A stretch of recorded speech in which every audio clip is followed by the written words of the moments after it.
તમારા હપ્તા બંધ થઈ જશે એટલે ડરો કોઈ છો? હપ્તા તમે સાબિત કરી દો ને હપ્તાનું. તો તમે ડરો કેમ છો? તો સાબિત કરો કે મેં પૈસા લીધા છે. એસપી સાહેબ જોડે નથી જવા દેતા. પટ્ટા ઉતરી જશે આ શબ્દથી તો તમે વાકેફ જ છો કે આ વાત કોને કરી હતી, ક્યાં કરી હતી અને કેમ કરી હતી.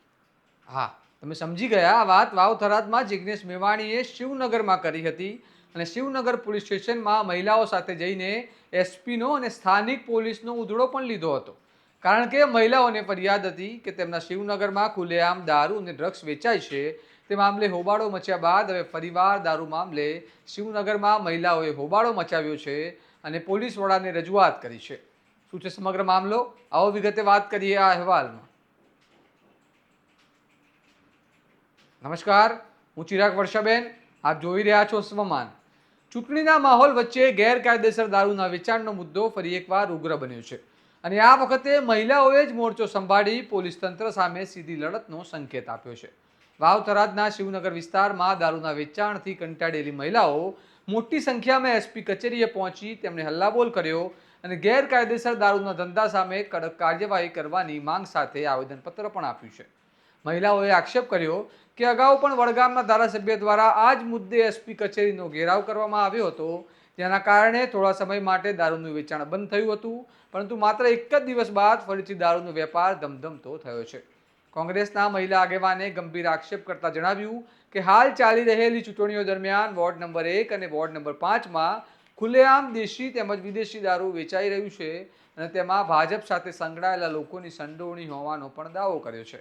સાથે જ સ્થાનિક મહિલાઓએ જણાવ્યું કે દારૂના કારણે વિસ્તારમાં અસામાજિક તત્વો સક્રિય બની રહ્યા છે અને પરિવાર તેમજ સમાજના વાતાવરણ પર તેની અસર ખરાબ પડી રહી છે, જેના કારણે હવે મહિલાઓ રસ્તા પર ઉતરવા મજબૂર બની છે. સાંભળો કોંગ્રેસના મહિલા આગેવાન આ મામલે શું કહી રહ્યા છે. આજે અમે વોર્ડ નંબર 1ના 4 ઉમેદવારો, વોર્ડ નંબર 5ના ઉમેદવારો અહીંયા એસપી સાહેબને રજૂઆત કરવા માટે આવ્યા હતા. આવેદનપત્ર આપ્યું છે કે ખુલ્લેઆમ પાણીની જેમ શિવનગરમાં અત્યારે દારૂ વેચાઈ રહ્યો છે. વચ્ચે મહિનો 2 મહિના શાંત થયું હતું, પણ હવે જે ચૂંટણી આવી છે ને જે ભાજપના ઉમેદવારો છે એ ખુલ્લેઆમ ઘરો ઘર જાય અને દારૂનું વિતરણ કરી રહ્યા છે. તો આજે અમે એસપી સાહેબે ખૂબ સારી રીતે અમને સાંભળ્યા છે અને આશ્વાસન આપ્યું છે અને બહુ ધરી આપી છે કે તાત્કાલિક ધોરણે બેન અમારી અમે ટીમ મૂકીએ છીએ અને જ્યાં પણ તમારા જે પ્રશ્ન છે એ અમે હલ કરીશું. અને જે 2 પીઆઈ સાહેબો છે એ નવા છે, એમની પહેલી વખત જ મુલાકાત થઈ છે, પણ અહીંયા જે પૂર્વ એટી ચૌધરી સાહેબ હતા, પટેલ સાહેબ હતા, ખૂબ એમની સારી કામગીરી રહી છે અને અમને એસપી સાહેબ ઉપર વિશ્વાસ છે કે અમારી આ બહેનોની રાડ સાંભળી અને તાત્કાલિક ધોરણે સાહેબ નિર્ણય લઈ અને ટીમ દ્વારા દારૂ બંધ કરાવશે એવી બહુ ધરી આપી છે. અને આ જો નહીં થાય તો અમને આજે જિગ્નેશભાઈ મેવાણી સાહેબ બહેનોને કહીને ગયા છે અને વચન આપીને ગયા છે કે 29 તારીખે બુધવારે તમે આ પૂરી શિવનગરની બહેનો અને હું વચન આપીને જાઉં છું કે તમે એક વખત સાહેબને મળો અને સાહેબ જો તમારો પ્રશ્ન સોલ્વ કરશે તો બરોબર છે અને જો કાંઈ પણ એવું તમને થોડા ઘણું લાગે તો મને કોલ કરજો. હું 29 તારીખે આવી અને સીધી 200 થી 300 બહેનો અને જિગ્નેશભાઈ મેવાણી સાહેબ અમે એસપી કચેરીએ ધરણા ઉપર બેસી જશું. પણ મને એવું લાગે છે કે એવી નોબત નહીં આવે અને સાહેબ બહુ એક્ટિવ છે.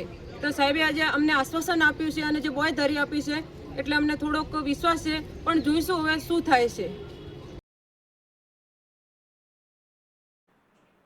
શિવનગર મામલે જિગ્નેશ મેવાણીએ ફરીવાર ભાષણ આપ્યું હતું કે ચૂંટણી પછી ફરીવાર હું શિવનગર જવાનો છું.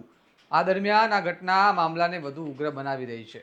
આ સમગ્ર મામલે એસપીએ મહિલાઓની વાત શાંતિપૂર્વક સાંભળી અને દારૂના ગેરકાયદેસર વેપાર સામે કડક કાર્યવાહી કરવાની બાંહેધરી આપી છે. હવે જોવાનું રહ્યું કે પોલીસ તંત્ર આ રજૂઆતને કેટલી ગંભીરતાથી લે છે અને ચૂંટણીના સમયમાં ચાલી રહેલા દારૂના કાળા ધંધા પર વાસ્તવમાં ક્યારે અને કેવી રીતે કાર્યવાહી થાય છે. અને મોટો સવાલ એ છે કે શું જિગ્નેશ મેવાણીને ફરીવાર મહિલાઓ સાથે પોલીસ સ્ટેશનનો ઘેરાવ કરવો પડશે?